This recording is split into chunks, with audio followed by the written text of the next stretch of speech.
Hi అండి. అందరికీ నమస్తే. నా రావణ్ పార్ట్ 55. నా కన్నాని విలన్ అనుకుంటాను, రౌడీ అనుకుంటాను, మీకెందుకురా పొడంకాయలారా అంటుంది ఉడుక్కుంటూ అమ్ము. నో, డాడీని విలన్ అంటే మేము ఒప్పుకోము, ఈజ్ హీరో అని ఇద్దరు సిద్ధు దగ్గరకు వచ్చి అతని మొహమంతా తడి పెదాలతో ముద్దులు పెడతారు. అప్పటిదాకా తన తల్లి గుర్తుకు వచ్చి అతని మనసంతా బాధతో అతలాకుతలం అయిపోయిన సిద్ధు పిల్లల మాటలతో వాళ్ళ చేష్టలతో వెంటనే కూడా మామూలైపోతాడు. సన్నీ బన్నీ అలా తనని హ్యాండ్సమ్ హీరో అంటుంటే సిద్ధుకి ఎంతో హ్యాపీగా అనిపించింది. అతను మేఘాలలో తేలుతున్న ఫీలింగ్ వచ్చింది సిద్ధుకి. ఎన్నో లక్షల మంది ఫ్యాన్స్ తనని హీరో అని, సిద్ధు వాళ్ళ రోల్ మోడల్ అని, సిద్ధు కోసం పిచ్చెక్కిపోయే జనాలు ఉన్నారు. ఇంకా లేడీ ఫ్యాన్స్ కి చెప్పవలసిన అవసరమే లేదు. సిద్ధు వాళ్ళకి డ్రీమ్ బాయ్. సిద్ధు ఎక్కడైనా బయట కనిపిస్తే ఫ్యాన్స్ ఎగబడిపోతూ హీరో హీరో అని కర్ణ బేరీలు పగిలిపోయేలా అరిచిన అతనికి ఎప్పుడు కూడా ఇంత హ్యాపీగా అనిపించలేదు. తను ఒక సెలబ్రిటీ అని ఫీలింగ్ వచ్చేదే కాదు. కానీ తన పిల్లలు అందగాడు హీరో అని అనగానే అతనికి ఏదో సాధించాను అన్న ఫీలింగ్, ఒకలాంటి ప్రౌడ్ ఫీలింగ్ వచ్చింది సిద్ధుకి. వాళ్ళు అలా హీరో అంటుంటే ఎంతో హ్యాపీగా వాళ్ళ నోటి నుంచి మళ్ళీ మళ్ళీ వినాలి అనిపిస్తుంది సిద్ధుకి. సిద్ధు ఊహల్లో మేఘాలలో తేలిపోతూ ఉంటే అమ్మో, చర్మం ఓడిపోయేలా గిల్లిన గిల్లుడికి ఈ లోకంలోకి వచ్చి ఏమైంది రాక్షసి అలాగిచ్చావు అంటాడు. అమ్మో కోపంగా, మరిక్కడ ఇంత ఇంపార్టెంట్ డిస్కషన్ జరుగుతూ ఉంటే నువ్వు ఎక్కడో ఊహల్లో తేలితే ఎలా అంటుంది అమ్మో. అబ్బా, ఇప్పుడు ఏమైంది అంతలా ఉడికిపోతున్నావు అంటాడు ఎర్రగా అయిన అమ్మో ముక్కు పట్టుకుని అటు ఇటు ఊపుతూ. మరి వాళ్ళు చూడు, నిన్ను విలనని పిలవద్దు అంటున్నారు అంటుంది చిన్నపిల్లలాగా వాళ్ళ మీద కంప్లైంట్ ఇస్తూ అమ్ము. సన్నీ బన్నీ అదుగో మళ్ళీ విలన్ అంటున్నావు అంటారు అమ్ము మీదకి గొడవకి దిగుతూ. మీ డాడీ మీకు హీరో ఏమో గాని నాకు మాత్రం విలనే అంటుంది సిద్ధు వైపు ఊరిమి చూస్తూ అమ్ము. అర్థమైనా సిద్ధు లోపలే బుగ్గలు కొరుక్కుంటూ ఉంటాడు ఎందుకన్నదో అని. సిద్ధు అలా బుగ్గలు కొరుక్కోవడం చూసి అమ్ము మనసులోనే చూడు ఎలా సిగ్గుపడుతున్నాడో విలన్ అని కొనుక్కుంటుంది అమ్ము. దానికి సిద్ధు నవ్వుతూ, మీ అమ్మకి నేను విలన్ లాంటి హీరోని బంగారాలు.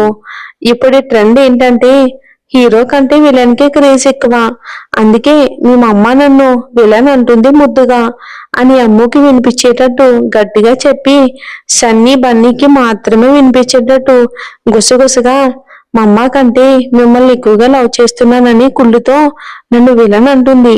మా అమ్మని అలా అయినా అనుకొని హ్యాపీగా ఫీల్ అవని, లేకపోతే పాపం ఏడుస్తుంది కదా అని అంటాడు.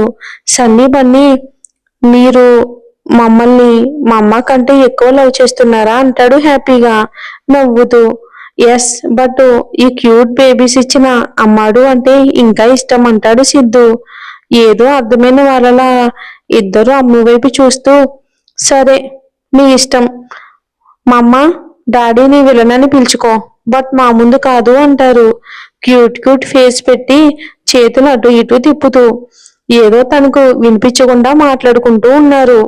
ఇంకా సిద్ధు సన్నీ బన్నీతో, సరేలే ఇక వాళ్ళకి ఇంకా చాలు వెళ్ళు ఫ్రెష్ అవ్వండి అని సన్నీ బన్నీ స్విమ్మింగ్ పూల్ నుంచి పైకి చేర్చగానే బుడిబుడి అడవులతో పరిగెత్తుకుంటూ మేము జ్యోతి అక్క చేత స్నానం చేయించుకుంటాము అని పరిగెడతారు.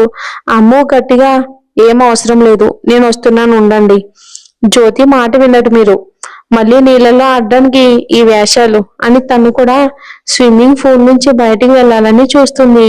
కానీ సిద్ధు ఆమెను వెనక నుంచి ఆమె నడుం చుట్టూ చేతిని పోనిచ్చి నీళ్ళల్లోకి లాగి, ఎక్కడికి అమ్మాడు వెళ్తున్నావు, పిల్లల్ని జ్యోతి చూసుకుంటుందిలే అంటాడు వీపు మీద పెదాలు రాస్తూ. వదులు కన్నా, నీ మీద నేను చాలా కోపంగా ఉన్నాను అంటుంది అమ్మో. ఆమెను ముందుకు తిప్పుకుని తడిగా ఉన్న ఆమె కింద పెదవి నలిపేస్తూ, ఇప్పుడు ఈ కోపం ఎందుకో అంటాడు సిద్ధు. నాకంటే నీకు వాళ్ళంటేనే ప్రేమ ఎక్కువ కదా అంటుంది చల్సీతో.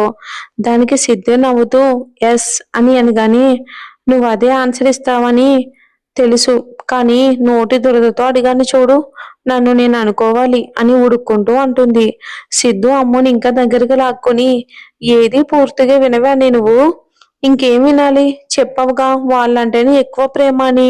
అదేదో సామెతలా ముందొచ్చిన నాకంటే వెనకొచ్చిన వాళ్ళంటేనే ప్రేమ ఎక్కువ నీకు అంటుంది కోపంగా, ఒకలాంటి జెల్సీ ఫీలింగ్ తో. అమ్మో ముక్కు అంత ఎర్రగా అయ్యేసరికి అమ్మో ముక్కు మీద చిన్నగా కొరికి, ఏంటి ఇంతగా జెల్సీతో ఉడికిపోతున్నావు?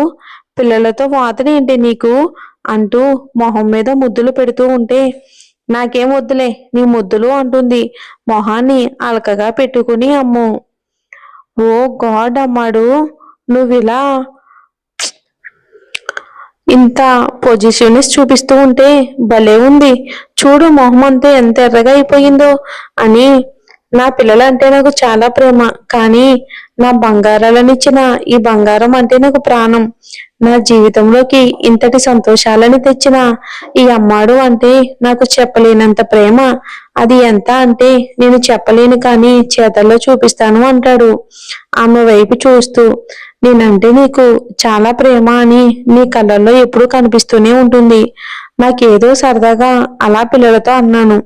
వాళ్ళు నిన్ను సపోర్ట్ చేస్తూ నాతోనే గొడవకు దిగుతూ ఉంటే భలే ఉంది కన్నా అంటుంది. అమ్మో వాళ్ళు నా పిల్లలే, నా జిరాక్స్ కాపీ, నాకు సపోర్ట్ చేయకుండా ఇంకెవరికి చేస్తారు అని అమ్మో కళ్ళల్లోకి చూస్తూ, నా కళ్ళల్లో ఇంకా ఏమేం కనిపిస్తున్నాయి అంటాడు ముద్దు పెట్టడానికి ముందుకు వస్తూ సిద్ధు.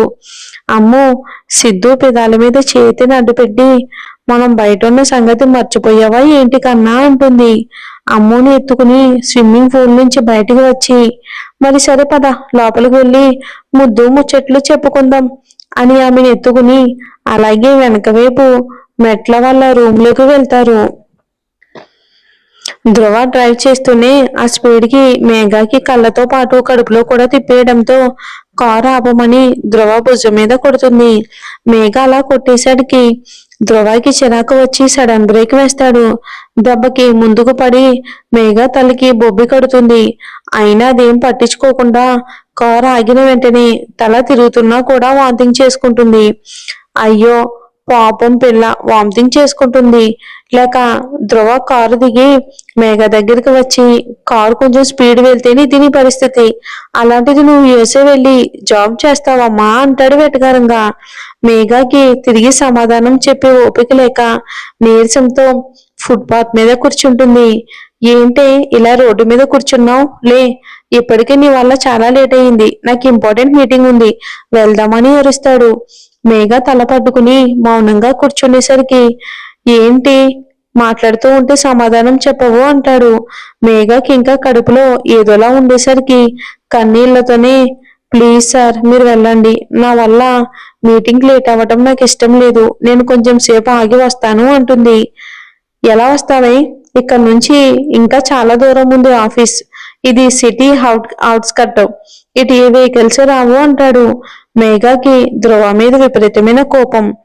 ఇక అయినా సరే పాపమని కూడా లేకుండా వాగుతున్న ధ్రువాన్ని చూసి మేఘకి చిరాకు వచ్చి, నడిచి వస్తాను లేకపోతే ఎగిరి వస్తాను, మీకెందుకు సార్ వెళ్ళండి ముందు ఇక్కడ నుంచి అంటుంది గట్టిగా. ఏంటి నోరు లేస్తుంది? నాలుక చీరేస్తాను, నా మీద నోరు లేపావంటే ఏంటి ఇందాక నుంచి సార్ సార్ అంటున్నావు అంటాడు కోపంగా. ఇప్పుడు నేను మీ కింద పని చేసేదాన్ని సార్, ఎలా అని పిలవకపోతే ఇంకేమని పిలవాలి అంటుంది. ఆ మాటకి ధ్రువ, నీ వాయిస్ వింటేనే నాకు చిరాకు వస్తుంది, ఇంకా నువ్వు ఎలా పిలిస్తే ముందులే అంటాడు.